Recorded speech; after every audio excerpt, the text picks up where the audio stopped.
Non-recourse means, well, wait a minute, if I owe you $200,000 down the road, but my house is only worth $100,000, now I owe you more than the home is worth. When that happens, the non-recourse, the only recourse the lender has, are the net proceeds from the sale of the house. No deficiency judgment will be taken against the heirs or the estate. So that means if down the road mama, daddy pass, or you have a reverse mortgage, you owe $200, but your house is only worth $150, and that's all you get after you sell, or your children sell it after you pass away. That's all the lender can get is that. And that's what non-recourse means with regards to the reverse mortgage. Reverse mortgages are going to make money available based off of three fundamental criteria. Number one, the age of the youngest borrower, and it's like a triangle. The age of the youngest borrower. So one spouse has to be age 62 or better, but the other spouse only has to be age 18 or more. And so typically reverse mortgages, we think of older people, but you can have someone who's younger. So the age of the youngest borrower, the value of the home, and the interest rate associated with the program at the time. Those are the three basic functions of the reverse mortgage. A lender or an online calculator will be able to tell you more, but right now at the time of this recording, a 65-year-old is able to get about 40% from the value of their home up to the lending limit of $679,000 and some change.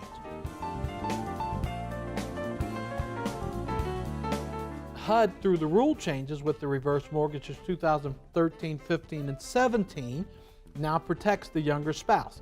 So if you're 65 and your spouse is 55 or 45, you can still get a reverse mortgage. It's based off the age of the younger spouse.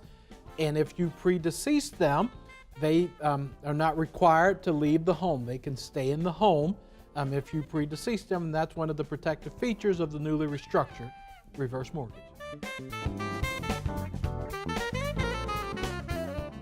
Yes, you have to pay your taxes unless you arrange with the reverse mortgage provider to pay it for you.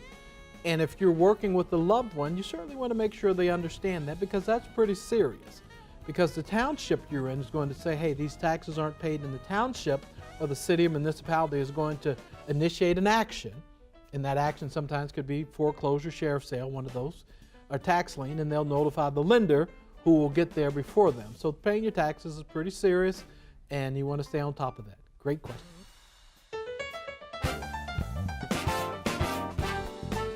One of the misconceptions is once I get a reverse mortgage, I lose ownership of my home or I come off title. That's not true. It's just a mortgage. Or I can't sell my home, or I have to get permission from the lender to sell my home. Absolutely not. If you get a reverse mortgage, your requirements are you have to live in the property, take care of it, pay your taxes, and keep insurance in force on the property. That's your requirements, and pretty much that's probably what you're doing already with or without a reverse mortgage. So if you want to sell your home and move, well, Don, how do I do it? You just put it on the market, and when it sells, whatever the proceeds are, the lender or the lien holder gets those first, and you pocket the difference and move on to your next home or move wherever you want to go. So absolutely, you can sell your home if you have a reverse mortgage. Great question.